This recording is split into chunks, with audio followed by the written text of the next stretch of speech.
Teman saya invest 100 juta di reksadana saham. 3 tahun kemudian, returnnya cuma 9%. Ada yang salah?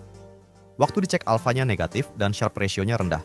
Artinya, sejak awal dia udah milih produk yang kalah sama pasar. Supaya kamu nggak ngalamin hal yang sama, yuk kita bahas apa itu alfa, beta, dan Sharpe ratio.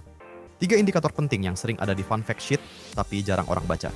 Alfa itu ukuran skill manajer investasi dalam mengelola portofolio dibandingkan pasar. Alfa positif, MI berhasil mengalahkan pasar. Alfa negatif, kinerjanya di bawah pasar. Contoh, kalau indeks LQ 45 naik 10% dan reksadana kamu naik 12%, setelah disesuaikan risiko, alfa plus 2%. Ini berarti MI kamu nggak cuma ikut arus, tapi benar-benar bisa memberi nilai tambah. Beta mengukur seberapa sensitif reksadana terhadap gerakan pasar. Beta 1, geraknya searah dan sebanding dengan pasar. Beta lebih besar dari 1, lebih fluktuatif, cocok buat investor agresif. Beta kurang dari 1, lebih stabil, cocok buat investor konservatif. Contoh, beta 1,2 artinya kalau pasar naik 10%, reksadana bisa naik 12%. Tapi kalau pasar turun 10%, dia juga bisa turun 12%. Sharpe ratio mengukur seberapa efisien reksadana menghasilkan return dibanding risiko yang diambil. Rumusnya sederhana. Return, risk-free rate, dibagi risiko volatilitas. Semakin tinggi Sharpe ratio, semakin bagus.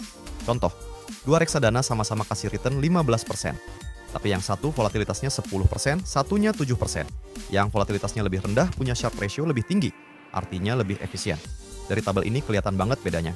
RD saham A, alfa positif plus 1,5, beta sedikit di atas 1, agak fluktuatif tapi masih oke.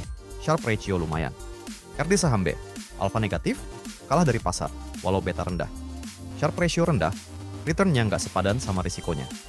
RD saham C alfa tinggi plus 2,0, unggul dari pasar, beta 1,3, agresif, tapi Sharpe ratio 1,1, return sepadan dengan risiko. Kalau saya investor agresif, RDC paling menarik. Kalau mau lebih seimbang, RDA bisa jadi pilihan. RDB perlu dipikir ulang.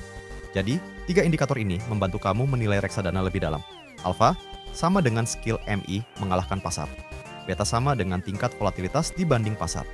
Sharpe ratio sama dengan efisiensi return terhadap risiko. Mulai sekarang, jangan cuma lihat return, tapi cek juga 3 indikator ini di Fun Fact Sheet. Like video ini, share ke teman kamu yang mau belajar investasi, dan subscribe biar nggak ketinggalan tips finansial lainnya. Ajaib semua bisa.